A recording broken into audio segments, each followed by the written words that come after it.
ఒక కల్పితమైన కథ నడిపేటటువంటి కార్యక్రమం చేస్తున్నారు. మీరు అందరూ చూశారు కూడా.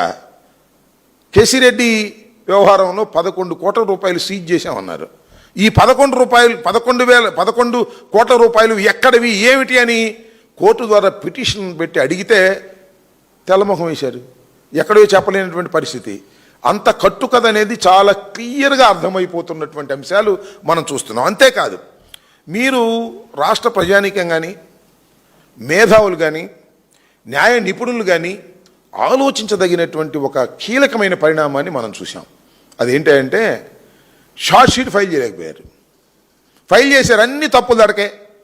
జడ్జి గారు ఇది ఏమిటి, దీని మీద కొన్ని సమాధానాలు చెప్పండి అని తిప్పి పంపిస్తే మళ్ళీ తిరిగి లేదు. ఈ నోట్లు ఎక్కడి అంటే తిరిగి సమాధానం లేదు. అంటే దీన్ని బట్టి అర్థమవుతుంది ఏంటి, నేరారోపణ చేశారు కానీ దానికి సంబంధించినటువంటి ఆధారాలను సమీకరించడంలో మాత్రం పూర్తిగా సిట్ విఫలమైపోయింది. చంద్రబాబు నాయుడు గారు ఏం చెబితే అది చేసేటటువంటి పరిస్థితి. మొన్న ఈ మధ్యన మా మీద కూడా లిక్కర్ కేసులో, ట్రాన్స్పోర్ట్ కేసులో అంట, అంబటి రాంబాబు, ఆ నాగేశ్వరరావు గారి అబ్బాయి, లేకపోతే ఆ విజయేందర్ రెడ్డి, కేతిరెడ్డి వర్షం రాసేస్తున్నారు. ఎవడ మీద కోపం ఉంటే, ఎవడ ప్రెస్లో మాట్లాడితే వాడికి వీళ్ళు లంగర్ తిప్పేస్తున్నారు. పడవ తిప్పేసి ఖచ్చితంగా మా ఇంటికి వచ్చేసింది అనమాట ఇన్వెస్టిగేషన్ కోసం. ఏది నాకు అర్థం కాల. ఆధారాలు లేకోకుండా కేవలం పొలిటికల్ వెండేటాతో కేసులు పెట్టి వేధించాలనేటువంటి ప్రయత్నం చేయటం చాలా దురదృష్టకరం. ఏదైనా ఒక ఇష్యూ వచ్చిందనుకో, దాన్ని డైవర్ట్ చేయడం కోసం సిట్టు విచారణకు పిలిచింది కొంతమందిని. నాకు చాలా ఆశ్చర్యం వేసింది ఏంటంటే, సిట్టు వెళ్ళి సోదాలు చేస్తుంది, లేదా దానిలో ముద్దాయిల దగ్గర నుంచి ఫోను తీసుకుంటుంది, ఆ ఫోన్లో నుంచి కొన్ని నెంబర్లు తీసుకుంటుంది, ఆ నెంబర్లోనే పిలుస్తుంటారు.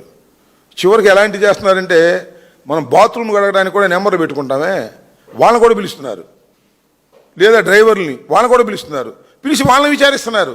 ఇంత దౌర్భాగ్యంగా ఉంది సిట్ యొక్క విచారణ.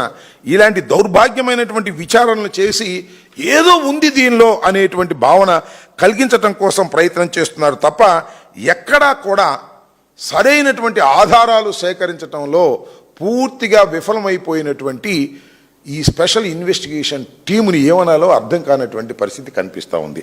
ఈ రాష్ట్రంలో ఎరువులు లేవు. ఇవాళ ఎరువులు లేక గందరగోళ పడుతుంటే రాష్ట్ర ప్రజానీకం, రైతాంగం ఎక్కడైనా సరే తెలుగుదేశం వాళ్ళు కనపడితే అసలు మీరు మాకు ఎరువులు సప్లై చేయలేకపోతున్నారు, రైతులు తిరగబడతా ఉంటే మధ్యలో తీసుకొచ్చి ఈ సిట్ ఇన్వెస్టిగేషన్ గురించి మాట్లాడేటటువంటి పరిస్థితి చేస్తారు. ఈ సిట్ ఇన్వెస్టిగేషన్